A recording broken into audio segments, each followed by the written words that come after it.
पश्चिम बंगाल के नतीजे धीरे धीरे सामने आ रहे हैं। अब रुझान नतीजों में बदलते जा रहे हैं, लेकिन इसी बीच एक बड़ी खबर आपको बताने वाले हैं। ये खबर है पश्चिम बंगाल में जो रुझान अब तक आगे बढ़े हैं उसमें बीजेपी बहुमत के आंकड़े को पार करते हुए दिखाई दे रही है।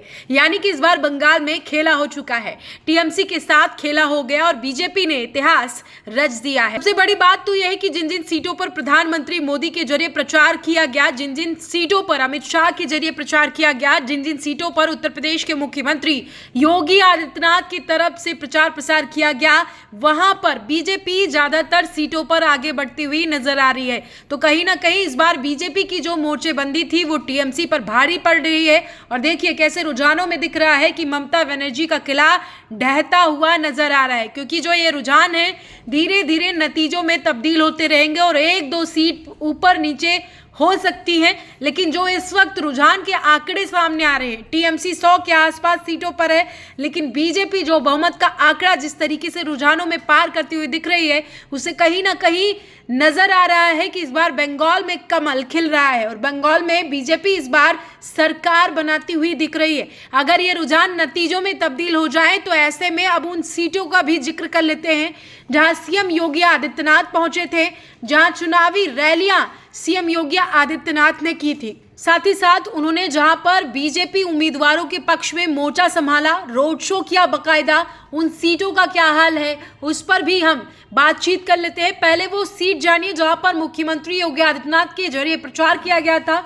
तो इसमें धूपगुड़ी, कचहार, माता मांगा, बगादा, बारबेटा, गारबेटा, बांगुड़ा, कल्याणी, दमदम और कोलकाता का जोड़ा सांगको, ये सभी सीटें हैं जहां पर सीएम योगी आदित्यनाथ की तरफ से मोर्चा संभाला गया, रोड शो किया गया, रैलियां की गई थी, एक के बाद एक रैलियां की गई थी और इन सभी पर ज्यादातर सीटों पर बीजेपी के उम्मीदवार बढ़त बनाते हुए नजर आ रहे हैं। जो टीएमसी का गढ़ था, सोचिए वहां सीटें भी अब टीएमसी के खाते से हिलती हुई नजर आ रही है, वहां टीएमसी के उम्मीदवार पिछड़ते हुए नजर आ रहे हैं। तो इस बार बंगाल का चुनाव ये बता रहा है कि जनता विकास चाहती है, जनता रोजगार चाहती है।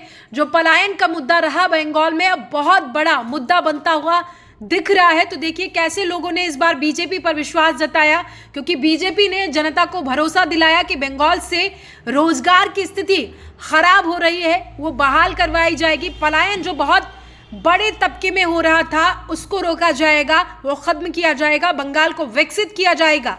क्योंकि ममता बनर्जी पर सीधे सीधे बीजेपी के जरिए आरोप लगाया गया था कि बंगाल को ममता बनर्जी ने बेहाल कर दिया है। लेकिन इस बार बीजेपी ने जो अपने मैनिफेस्टो में वायदे किए हैं उस पर जनता ने भरोसा किया और यही वजह है कि जो मेन सीटें थी जहां पर टीएमसी का किला हुआ करता था वहां बीजेपी ने सेंधमारी की है, सीधे सीधे बीजेपी वहां पर बढ़त बनाती हुई नजर आ रही है। उन सीटों पर सीधे सीधे बीजेपी ने बढ़त बना ली है। सोचिए दक्षिण 24 परगना की जितनी सीटें थी उन पर 1 से 2 सीट पर सिर्फ टीएमसी बढ़त बनाए हुए दिख रही है, बाकी सभी सीटों पर बीजेपी जीतती हुई नजर आ रही है। तो दक्षिण 24 परगना के जो तमाम इलाके हैं वो मुस्लिम बाहुल इलाके हैं, बावजूद उसके भी देखिए वहां पर बीजेपी बढ़त बना रही है। और बात भवानीपुर की कर लेते हैं तो भवानीपुर ममता बनर्जी का किला रहा है, लेकिन इस बार ममता भी उस सीट से अभी तक पीछे दिख रही हैं।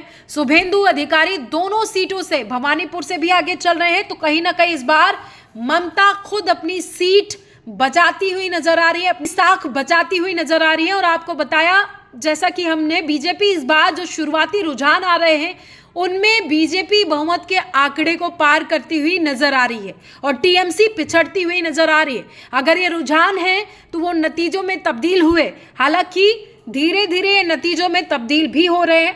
अगर यही रुझान नतीजों में आगे भी तब्दील हो जाते हैं तो इस बार सत्ता की जो चाबी है बीजेपी के हाथों में होगी और टीएमसी इस बार सत्ता से बेदखल हो जाएगी। तो फिलहाल आगे की जो भी अपडेट बंगाल चुनाव से आती है हम आपको पल पल देते रहेंगे। आपकी इस खबर को लेकर क्या कुछ राय है कमेंट बॉक्स में जरूर बताएं।